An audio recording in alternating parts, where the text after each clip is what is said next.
நீங்கள் கத்தார் ரெசிடெண்ட்டாக இருக்கீங்க அப்படின்னா, அதாவது QID ஹோல்டராக இருக்கீங்க அப்படின்னா, நீங்கள் உங்கள் ஃபேமிலியை 1 மந்த் வந்து ஃப்ரீயாக இங்கே விசிட் பண்ண வைக்கலாம். அதுக்கான ஆப்ஷன் தான் ஹையர் A1 டூரிஸ்ட் விசா. இந்த விசாவில் தான் எங்களோட ஃபேமிலியும் இங்கே வந்திருக்காங்க. ஸோ நான் அந்த வீடியோ போட்டதுக்கப்புறம் நிறைய பேர் விசா டீட்டெயில்ஸ் கேட்டிருந்தீங்க. ஸோ அதை பற்றின வீடியோ தான் இது. ஸோ இப்போ ஹையர் A1 டூரிஸ்ட் விசா அப்படிங்கிறது என்னென்னா, இப்போ நான் வந்து QID ஹோல்டர். நான் ஒரு 5 பேர்த்த ஹோஸ்ட் பண்ண முடியும். அதாவது என்னோட ஐடிக்கு கீழே நான் 5 பேர்த்த கூட்டிகிட்டு வர முடியும். ஸோ அதோட ப்ராசஸ் எல்லாமே டீட்டெயில்டாக ஸ்டெப் பை ஸ்டெப்பாக வித் த ஸ்க்ரீன்ஷாட்டோட நான் வந்து வெப்சைட்டில் அப்லோட் பண்ணியிருக்கேன். அதுக்கான லிங்க்கும் வந்து நான் பயோவில் கொடுத்துருக்கேன். ஸோ ஃபஸ்ட்டு நான் என்ன பண்ணணும், அவங்கள வந்து இன்வைட் பண்ணணும். அதுக்கு நான் வந்து லாகின் பண்ணிவிட்டு ஒரு இன்வைட் மாதிரி சென்ட் பண்ணணும், அந்த ப்ராசஸ். அதுக்கப்புறம் அவங்க வந்து ஒரு லாகின் க்ரியேட் பண்ணி அதில் லாகின் பண்ணதுக்கப்புறமா அவங்களோட டீட்டெயில்ஸ் எல்லாம் வந்து அப்லோட் பண்ணணும்.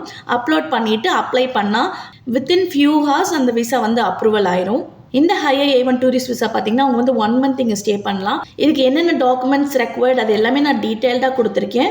பட் வந்து இன்சூரன்ஸ்க்கு மட்டும் நம்ம பே பண்ணணும். இன்சூரன்ஸ்க்கு வந்து பார்த்தீங்கன்னா மந்த்லி 50 ரியால். இப்போ அவங்க 10 days ஸ்டே பண்ணாலுமே அதே காஸ்ட்டு தான். ஸோ வந்து 50 ரியால் மந்த்லி வந்து அந்த இன்சூரன்ஸ் மட்டும் நம்ம எடுக்கணும். அதுக்கான டீட்டெயில்ஸுமே நான் அதில் வந்து அப்லோட் பண்ணியிருக்கேன். என்னோட இன்ஸ்டாகிராம் போயிட்டு பயோவில் இருக்க லிங்க் கிளிக் பண்ணிங்க அப்படின்னா ஹையர் A1 விசான்னு இருக்கும்.